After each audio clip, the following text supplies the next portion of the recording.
My entire life, before I even got into computer games, I've loved board games. As a kid, I would constantly play board games with my dad, losing every single time. To me, he represented this unbeatable tactician, a master of strategy, and no matter how hard I tried or how much I thought about the game, he would always come out ahead of me. Losing all the time might get someone else down, but for me, it helped me focus, learn, and adapt. I wanted more than anything to win, and to learn how to play, I learned how to experiment, to try new things, to try utterly ridiculous strategies that felt like they shouldn't work, just to see what happened. Most of the time, these ridiculous strategies ended up being as terrible as they sound on paper. But even when they failed, they taught me more about the game than I would have ever learned by playing it normally. Sometimes these strategies even worked, and when they did, it felt magical. After many years and hundreds to thousands of losses, I started winning. Not just once, but consistently. I might run an experiment and lose a game, but that loss will often lead me to perfecting a strategy and winning the next two. These experiments allow me to more easily adapt to changing circumstances and fundamentally learn the game's mechanics, even if the situations are different. Today, my favorite board game is Dominion. This is a deck building game where everyone starts out with the same deck, has to buy cards in order to improve their deck, and then buy points with the decks they craft.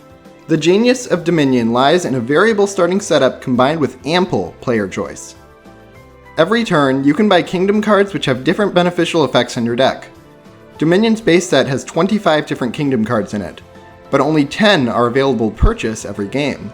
This particularly clever design makes it so that there are, with just the base set, you can play 3,268,760 different starting setups in Dominion. Every single turn in Dominion, you also have choices to make in terms of what cards you buy and how you play your cards, which adds even more variability and replayability to even a single starting setup. When you add all of Dominion's many expansions into the mix, you get a near infinite amount of possible ways to play Dominion, and you can never get comfortable with one specific strategy. There are no cards that are always good or always bad in Dominion. Everything is context dependent, and the only way to learn it is to adapt to the game board at hand. Over the summer, I was looking through gamepass to try and find a new video game to play. Against the Storm caught my attention as a strategy city building game with a very high Metascore rating. I really enjoy games like Civilization and Stellaris, so I figured I'd give this game a shot. I was expecting a fun way to pass the summer.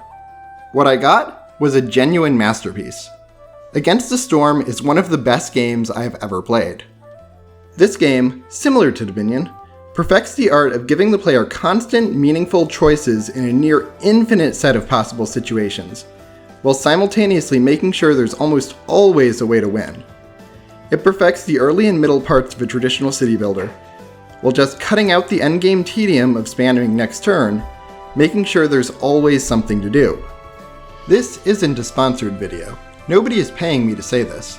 I made this video because I wanted to understand why I fell in love with the game. It's just a phenomenal game, and I want to figure out how it does things so freaking well.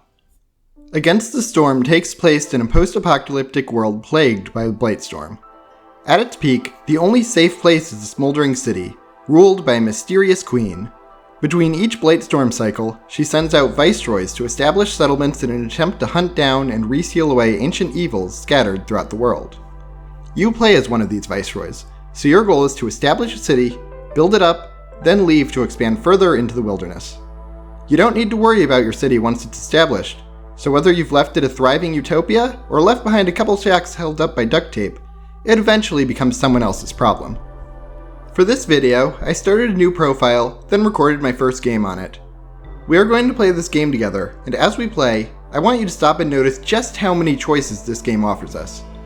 I will keep a running count on the screen, and by the end, we'll do some math to figure out just how many different games we could have had. In the comments, I want you to let me know what you would have done differently than me, and where you think you might have taken this game instead. So, let's jump right in. Our first choices come on the overworld map, as we can choose where to settle. There are 7 biomes to choose from, each one with different overworld resources, each having unique gimmicks in the gameplay. Even within these biomes, there are a ton of random events you can settle next to that can change the gameplay even further, offering bonuses or restrictions. Since I'm using this video to explain the game, I'm going to go to an unmodified Royal Woodlands. This biome is lacking in special features, but lets woodcutters produce twice as much wood from trees. This buff is simple, but it is very powerful. Having chosen where I want to settle, I'm now asked to choose my starting caravan.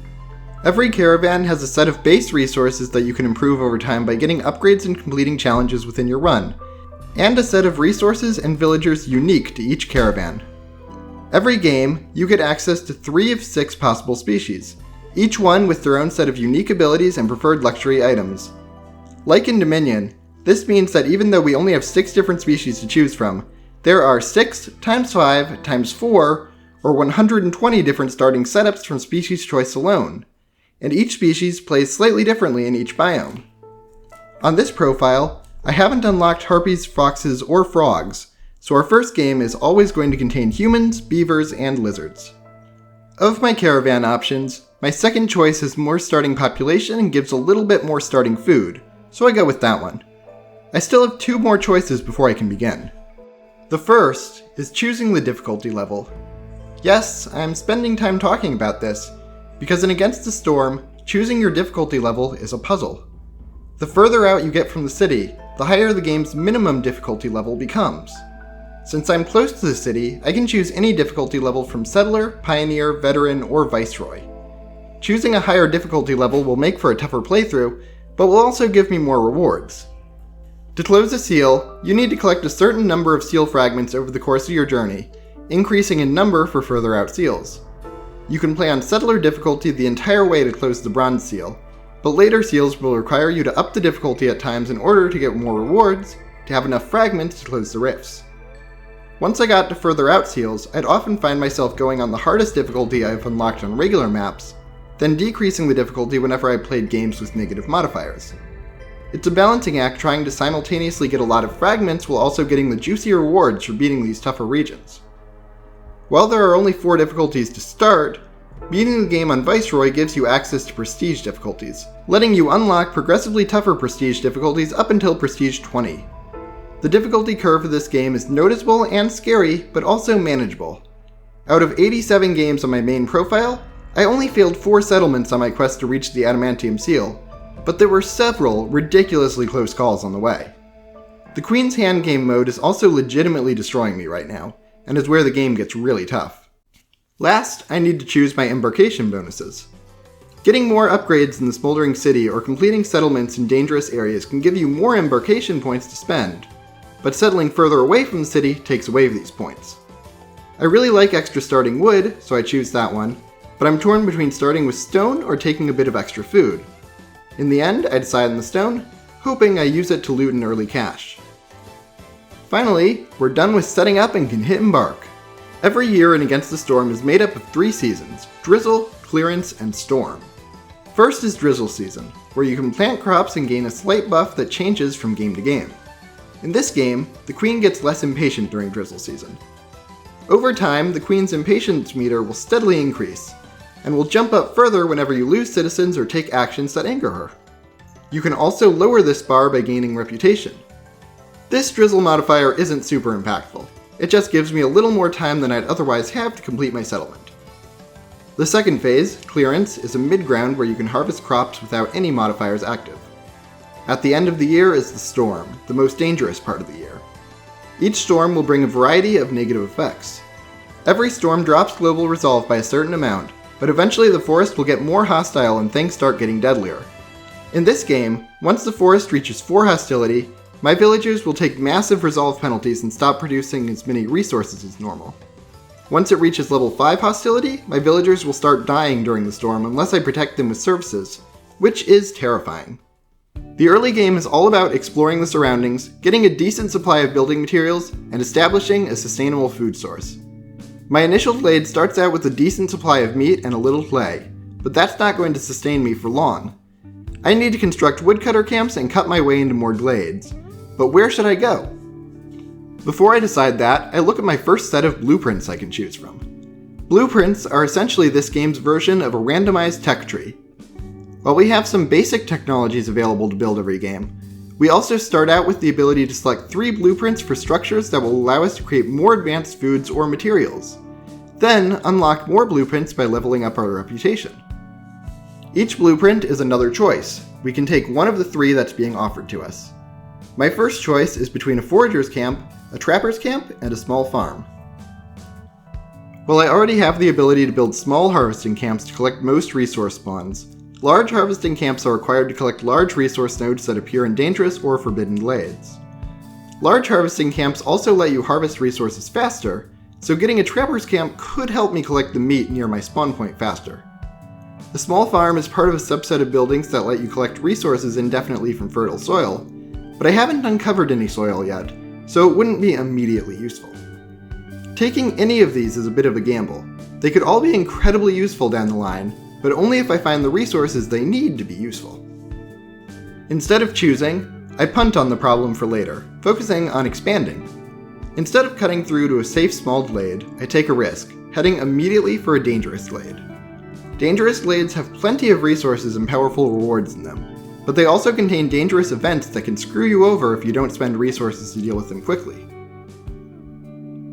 Before I can reach this dangerous glade, I get the chance to choose my first cornerstone. These cornerstones are powerful buffs you get for the entire game, and you get to choose a new one every year. I can get ancient tablets for every 2 times I complete a glade event, increase my global resolve by 3 for 120 seconds every time I cut down 23s, or ignore both of them and gain a one-time influx of 10 amber. I do really like the ancient tablets. These things sell for a lot of money and are sometimes used to fulfill orders, but I also feel like it'll take too long to come online. I'm afraid of whatever is in the dangerous glade, and want some protection against any resolve issues that might arise, so I choose Woodcutter's Song. I think this is my first time ever taking this cornerstone, so I'm pretty excited to experiment with it. Pretty soon, my first orders pop up. To win, I need to gain reputation, and there are 2 main ways to do that. I get passive reputation gain when my people have extremely high global resolve, which I can achieve by filling their complex food, clothing, and services needs. Secondly, I can complete orders given to me by the Queen, which get more complex over time. Every single order is another choice the game throws at me. For my first order, I can build a rain harvester and deliver 35 stormwater, or I can get a stonecutter's camp, harvester's camp, then deliver 10 bricks. I don't feel like explaining rainwater in this video, so I'm going with option 2. My next choice is either exploring 2 glades and rebuilding a ruin, or delivering 5 packs of crops. Since I don't have any access to vegetables right now, I choose option 1. Last, I can either explore 5 glades, or sell at least 20 amber worth of items to a trader. This one is tougher. They both have pretty good rewards, but I like the idea of getting planks and bricks early, so I choose exploration. There is a risk to exploring too much. Opening glades increases the forest's hostility, which makes the storms harder to manage. Hopefully this won't come back to bite me. A few seconds later, my woodcutters finally reach their destination, my first dangerous glade. I'm hoping for something like a big vegetable or meat field to direct my blueprint choice, but I don't get it. Instead, this glade has a 2-star plant fiber field, a few 1-star berry bushes, and some roots. I see a large abandoned cache which could be useful, except I need 40 stone to open it. My embarkation bonus only offered me 30, so that choice is not paying off. There's also a merchant shipwrecked in this glade, which is horrifying because that is one of the worst events to get early. Every dangerous glade event has a timer, threatening to do something bad if it's not dealt with in time. This merchant shipwreck has been lying here for centuries, but strange voices can be heard coming from below deck. If I do nothing and wait 13 minutes, a random cornerstone will be destroyed, which is devastating. There are always 2 ways to solve a glade mission, and within each way, there's always a variety of resources we can use to solve them. In this case, I could try to search the upper decks or search the lower decks. Searching the upper decks feels like a non-starter. The resource costs are just too great for my tiny settlement to handle right now, and I don't even have access to clothes. I need to search the lower decks, but that's costly. First of all, while I search the lower decks, the forest gains plus 330 hostility, making my people really unhappy. This penalty, while tough, is manageable as long as I finish searching before the storm. To search the lower decks, I also need to spend 9 of my 13 parts, which is not good. Parts are uncraftable in most circumstances, and I need parts to build any sort of camps to gather resources. If I'm not careful, I could get into a situation where I just don't have the ability to harvest enough resources to build my colony. I'm not completely out of options just yet though. First of all, I can get more parts through completing orders. Secondly, I can just use farms instead of camps to grow food. The small farm is a resource gathering structure that does not require parts, and this glade offered me some excellent fertile soil to use for it. With that in mind, I head back to my blueprints and take the small farm for my first one. Next, I get a choice between the Tinctuary, Smokehouse, and Provisioner. The Tinctuary provides some late game resources that could be useful eventually, but probably isn't the best option right now. The Provisioner would allow me to create flour from wheat at my small farm, along with barrels and packs of provisions that I might be able to use later, but I'm not huge on it since I don't have a way to use that flour right now. The Smokehouse, however, seems pretty useful. For 4 meat and 5 wood, I could use this structure to create jerky, a complex food. Beavers and humans don't gain any resolve bonuses from jerky, but lizards do, and I know I will have lizards eventually in my game. Plus, having complex food production is good for another reason too: food multiplication. Combining ingredients into food in this game multiplies your food output at rates that differ by building. The Smokehouse has a 3-star recipe, which means it's a fast recipe that takes relatively few resources to create an end product. In this case, I can turn 4 food into 10 food, which will help my food supply last longer even if I don't get resolve benefits for it. My third choice is between the lumber mill, brickyard, and weaver. Planks, bricks, and fabric are your 3 main building materials, and I get to choose between 3-star recipes for all 3. Of these materials, I've found fast plank production to be the most useful. You can always get access to building materials through a crude workstation, but the recipes there are expensive and slow. For example, the 0-star recipe for planks uses 8 wood for 2 planks, but if I get a lumber mill, I only need 3 wood for 2 planks, while producing it much faster. The other 2 buildings are good, but I think the lumber mill is one of the best buildings to get early, so I choose it immediately. With all the early game choices out of the way, I now have a bunch of competing priorities. I need woodcutters to continue producing wood and work on my quest to cut through to more glades. I need gatherers to hunt meat to make sure I don't starve. I need a stonecutter's camp to gather clay and a harvester's camp to gather plant fiber, which I can use to start crafting some bricks and fabric respectively. This can let me construct a lumber mill, which will let me start mass producing planks. This can let me build a small farm, where I can eventually start planting vegetables and wheat. As I'm building up my infrastructure, my villagers finish searching the lower decks. This gives me 30 amber and a reputation point, which lets me choose another blueprint. I can choose between a plantation, an herb garden, and an herbalist camp. I'm not in love with any of these options. The plantation and herb garden both require fertile soil to build, and I already have the small farm. The herbalist camp isn't immediately useful, but it could help me down the line, so I choose it. I'm feeling a bit constrained right now with so many things to do and not enough population to keep up. As I unlock a nearby small glade, I get a solution to this problem as I discover a small camp where I can either recruit new villagers or send them to the citadel. I want to stress again how every little interaction in this game is a choice. I can do one thing or the other. I can use one resource or another. There are costs to every interaction in this game, but the costs are flexible and there are so many ways to pay them. In this case, I want more villagers, so I send 2 colonists and 12 of my vegetables out on a recruiting mission. Soon, they come back with 2 more villagers following them. The first storm passes without incident, so we begin year 2. As the year begins, I get to choose another cornerstone, which I am less enthusiastic about. I can either get 40 water skins for every reputation point I earn from high resolve, or gain 10 tools every time I discover a glade within a storm. Since I have another cornerstone that rewards having woodcutters, I choose improvised tools. Every so often, newcomers also arrive, bringing with them some resources to help out. Accepting newcomers gives a short-term hit to resolve and gives more mouths to feed, but as long as you can find the work for them, they're usually a long-term benefit. Accepting newcomers gives yet another choice, as I can accept a human, a lizard, and 10 meat, or I can accept a beaver, a human, 2 bricks, 5 roots, and a tool. One of my orders asked me to deliver 10 bricks to the capital, so I take option 2. With 4 extra citizens, I can start picking up the pace. I have a lot of infrastructure to build, so I'm not too keen on opening another dangerous glade this year. Instead, focusing on small glades in order to work on my order. Pretty soon, I'm able to deliver 10 bricks to the capital, finishing my first order. This gives me a reputation point, a little play and read, and 3 parts, the last of which I desperately need in order to continue gathering resources in the future. Gaining the reputation gives me another blueprint, where I can choose between the cookhouse, brickyard, and plantation. The plantation is an excellent building, and some people on the Discord server have told me it's the best food producing building in the game. However, I don't think it's worth getting when I already have the farm. The brickyard would allow me to get very efficient brick production, but right now I feel like I need to shore up my long-term food situation.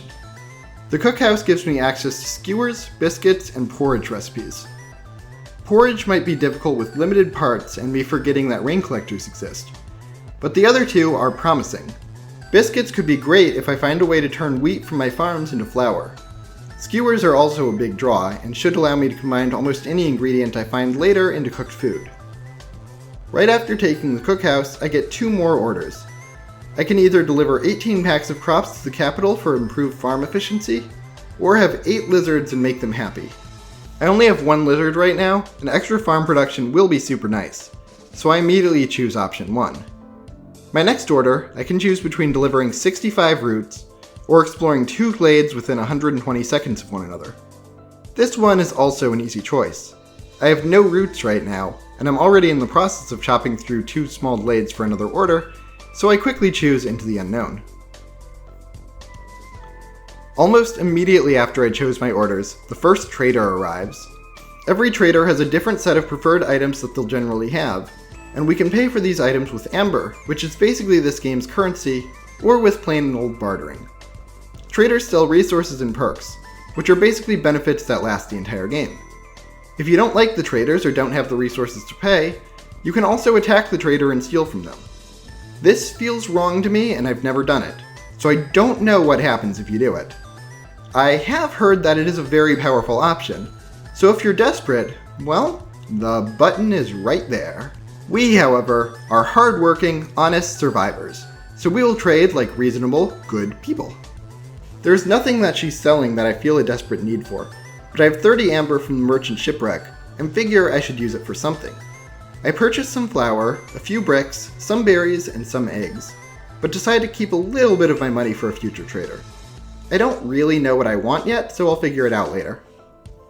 I quickly complete the order to explore 2 glades in succession, and these glades look incredible for me. They both have fertile soil and a recruitable group of newcomers, so I quickly send out my villagers to recruit them.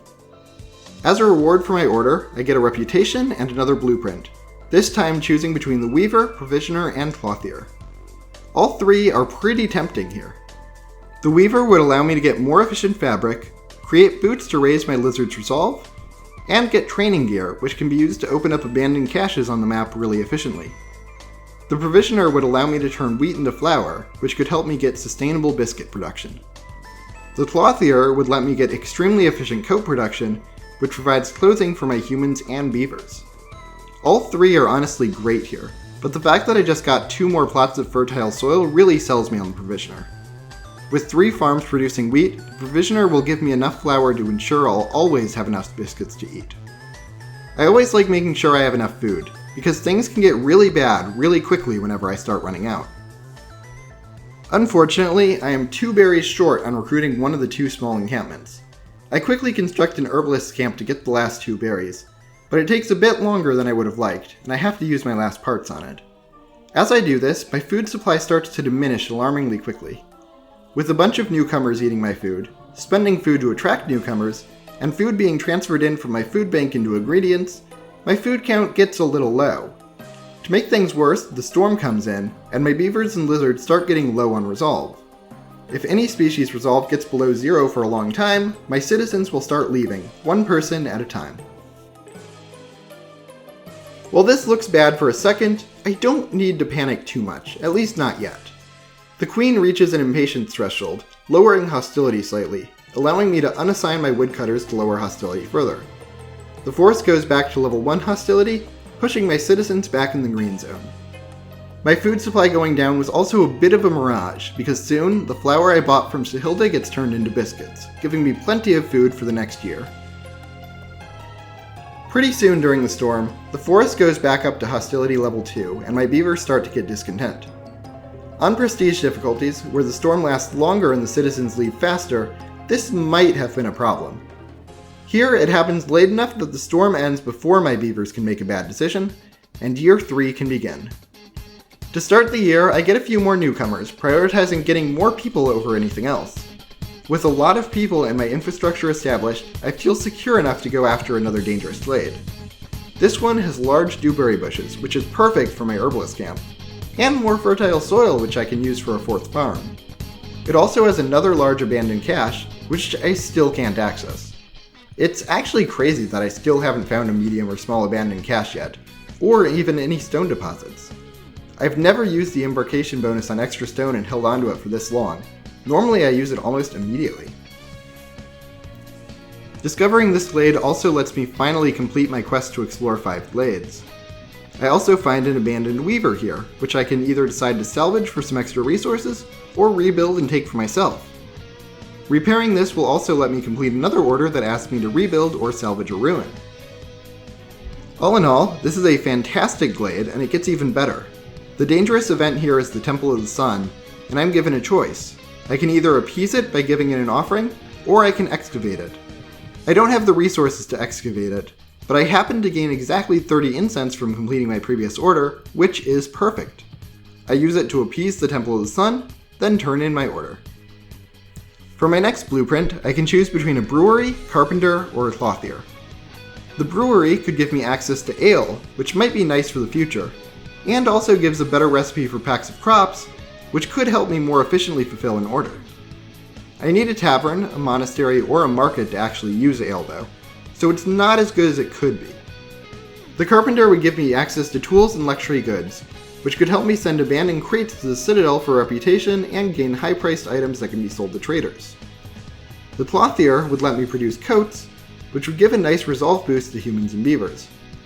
While the other 2 buildings could be useful later on, I think the clothier is the best option right now, so I choose it. This will be especially nice once I've repaired the ruined weaver, allowing me to easily produce fabric that I can turn into clothes. When clearance begins, I get 2 more orders. First, I can either explore 5 more glades, or fulfill my need for luxury with wine 50 times. Since I don't have access to any wine-producing structures, or any way to use wine, I go with more exploration. My next choice is a little tougher, where I can choose to either have 10 humans and 8 needs for coats fulfilled for a minute, or I could decide to open and send 3 caches to the Citadel.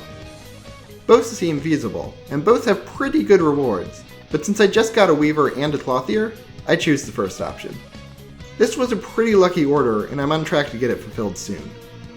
This clearance season, my 3 farms really start to come online, and my stockpile of food starts to skyrocket.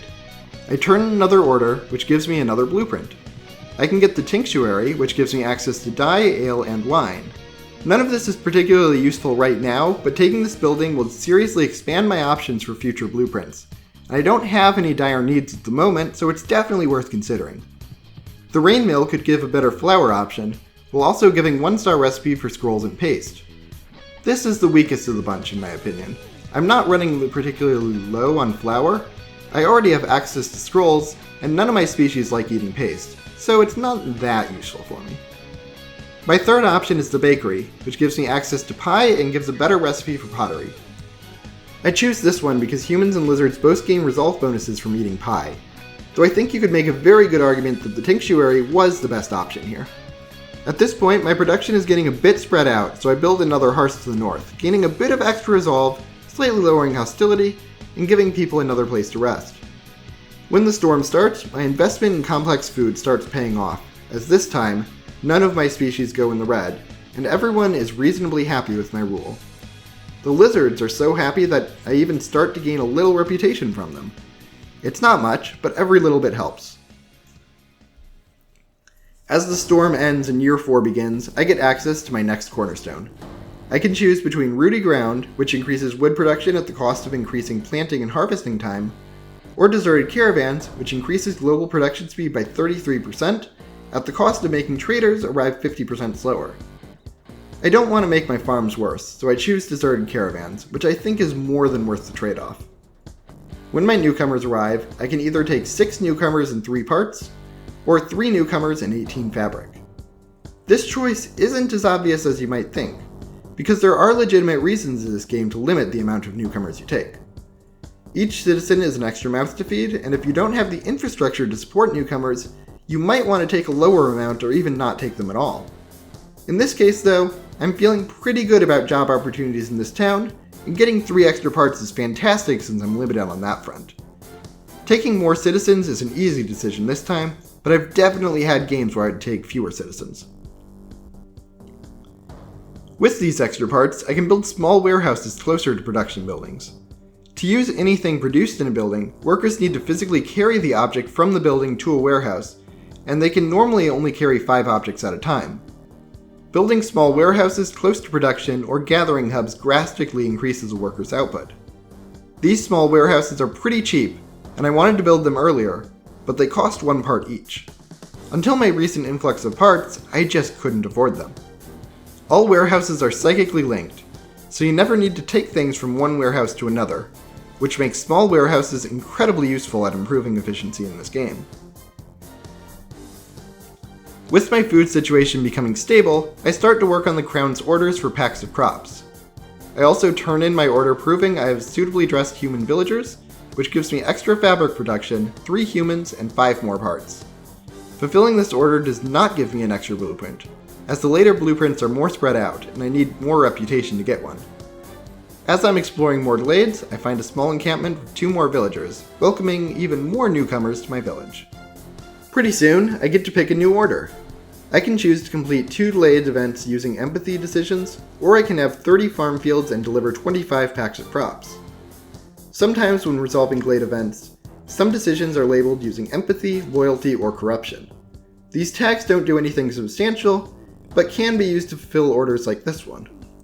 To achieve this one, I'd need to open a lot of dangerous glades and get a bit lucky with events even having an empathy option, so I think this option is pretty unlikely to happen.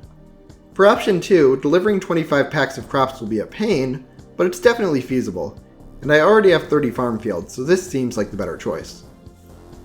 The next small glade I explore has a few meat fields and a small abandoned cache. Finally, after all this time, I actually get to use my embarkation bonus. I don't even care that 15 bricks and 30 mushrooms isn't that useful to me right now. I just want to use my stone to break through and get that precious loot. I've been waiting so long, it's actually insane that I hadn't found a small or medium cache before now, considering how much I've been exploring. As I'm celebrating, my lizards celebrate enough that I gain another reputation point, and I unlock a new blueprint. I can get the butcher, the rain mill, or a beaver house. The butcher isn't great. I already have access to a better recipe for jerky and an identical recipe for skewers, so the only new recipe here is oil. This isn't bad, and in another biome I'd probably be celebrating this.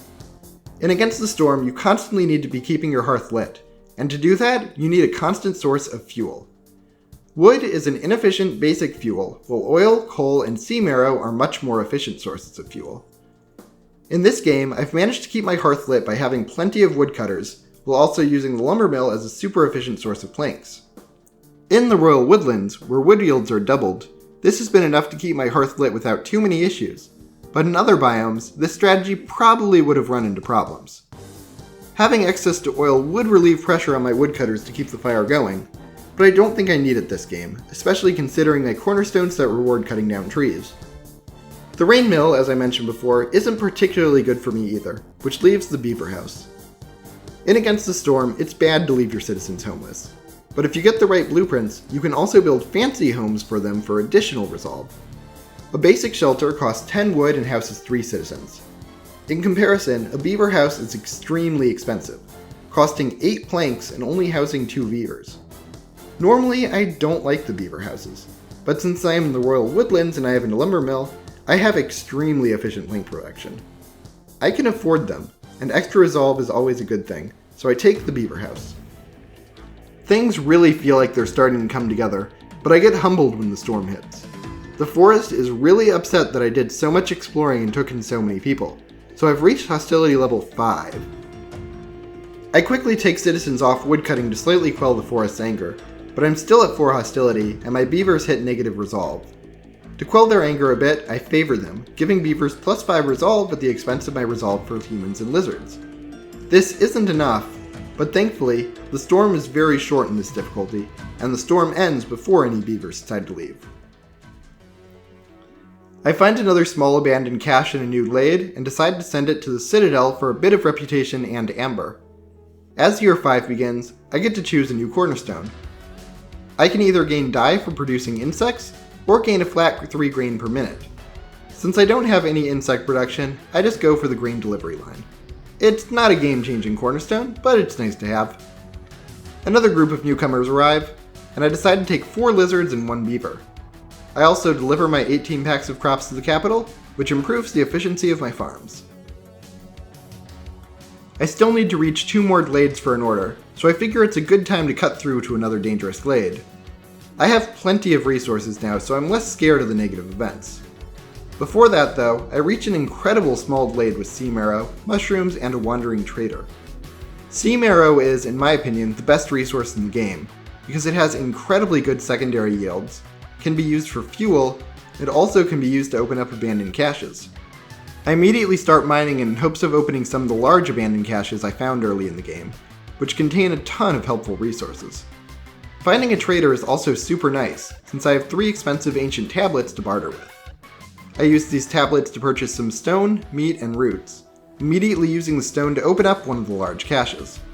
This cache has 40 porridge, 35 flour, 3 ancient tablets, and +1 stone yields for the rest of the game, which is just a windfall of riches I've been staring longingly at since I found it. I also break through to the next dangerous glade, which has a 2-star steam arrow in it. This is fantastic because your starting stonecunner camp can mine this. There's also a large abandoned cache in there, and a dark altar. Before looking at the dark altar, I turn in my exploration order, which gives me additional 30 amber to spend and another blueprint. For this blueprint, I can choose between human houses, a temple, and a tavern.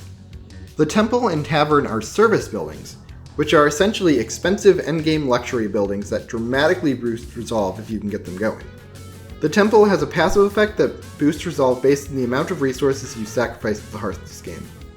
It also allows humans to use incense to practice religion, and beavers to use scrolls to get an education. I haven't sacrificed anything yet, so the passive effect is kind of useless to me, but the active effect could be good. I have a recipe for incense at the smokehouse, and a recipe for scrolls at the lumber mill, but I don't really have access to the resources necessary to make these luxury items, so I'd need more stuff to make the temple worthwhile. The tavern is a bit more promising. When fully worked, the tavern gives a passive +3 resolve to everyone, which is extremely useful. It also allows humans and beavers to get drunk on ale, and lets beavers get drunk on wine, if I can get these resources going. If I had chosen the Tinctuary earlier, I'd be in incredible shape right now, but as it is, I'm going to either need to trade for these resources or find another blueprint to access them. Still, I think the passive +3 resolve is still really strong even without the luxury items, so I think it's my best option here. For the Altar of Decay, I can either tear it down or perform a ritual. I don't really have the resources to do either right now, but I noticed that tearing it down increases hostility by 45 for every wildlife essence in my possession. I have 2 right now, but I don't really need them, so I decided to sell them to a trader so I can tear down the altar during the storm without getting destroyed by the extra hostility. I have a lot of amber to spend, so I also buy some leather, which I can make into boots, perks that give extra coat and flower production, extra planks, and a bit of food. Eventually, I get enough sea marrow to tear down the altar, and it doesn't cause any problems for me. My workers have finally produced enough packs of crops to fulfill my last order, so I turn it in. Things are looking really good, and I get my last blueprint for the game. I can get a kiln, a carpenter, or a temple. The kiln can turn wood into coal, which would basically make any fuel issues a thing of the past, but I don't really feel like that's necessary. The temple, I'm still unsure about. I just don't have the resources necessary to support it. This brings us to Carpenter, which might actually be really good. There are a few resource caches around, and if I use the Carpenter to make tools, I could send these caches to the Citadel for direct reputation. I'm in the final sprint, so I think the Carpenter is the best option here. As the storm begins, I get access to my last order of the run. I can choose between fulfilling 14 citizens' needs for jerky, pie, and skewers, or delivering 25 trade goods and 20 luxury goods to the capital. Since I have the complex food engine going already, and just need 1 more lizard in order to fulfill Utopia, that's the one I go with. Things seem like they're going really well, but the storm is coming and I'm not prepared for it. Since I have so many people and have expanded to so many glades, The forest is at hostility level 5, which activates the Eerie Song mystery. This makes it so that all villagers have a 5% chance of perishing every 15 seconds, and the only way I can defend against this is to fill a services need. I have not done that, so this storm is terrifying. I have one last defense before my people perish. By making a bonfire and sacrificing wood at my hearth, I can reduce the hostility of the forest down to level 4. Doing this, however, is really expensive. I need to sacrifice 80 wood per minute to get the hostility low enough to negate the effect. I can't harvest extra wood while doing this either, because having woodcutters increases the forest hostility. I also forget to turn off plank production while doing this, so my bonfire only lasts half of the storm before I need to call it off in fear of running out of fuel altogether. 2/3 through the storm, 3 of my citizens die. Then, 15 seconds later, I can do nothing but watch as 3 more die. Thankfully, the storm ends before it can happen a third time. But that was a brutal storm. This is definitely one of the scariest storm modifiers in the entire game. I need to win before the next storm, because I'm not prepared to deal with that again. My next cornerstone is between 2 pretty bad options. I can get water skins for reputation points gained through resolve, or I can get extra food production for stored drizzle water. I don't really need either effect, so I take 10 amber instead. I accept 3 lizard newcomers, hoping for enough lizards to activate Utopia, but don't get it. Since 3 lizards died during the storm, I am still 1 lizard short on that order. Even without this last order, I can gain reputation in other ways. My beavers devote themselves to making tools so I can send caches to the capital, while my food and clothing options make my surviving citizens happy, which gives me more reputation. I also cut down a ton of trees to activate Woodcutter's Prayer as much as possible, giving a massive boost to resolve. Zorg, a trader, arrives when the clearance phase begins, which lets me buy wine, pickled goods, and porridge, skyrocketing my approval rating. Beavers and lizards start chanting my name in the streets while the humans look on approvingly, as my civilization has successfully made it. We've gone up against the storm, and we thrived. When I look at why I love this game so much, I think it all comes back to the way this game works choice into every important moment and key decision you make. By my count, just through this one game, and just through simple choices where you can make 2 to 4 decisions per choice, there are 3.08 times 10 to the 16th power possible ways to play this scenario. Against the Storm never gives one challenge with one answer. It always gives multiple challenges with multiple answers, then asks the player to choose which challenge they want to solve. In Against the Storm, these choices make it so that the player always feels like they're in control. Having such variable setups helps keep the game interesting, since there's no one strategy that can work every time.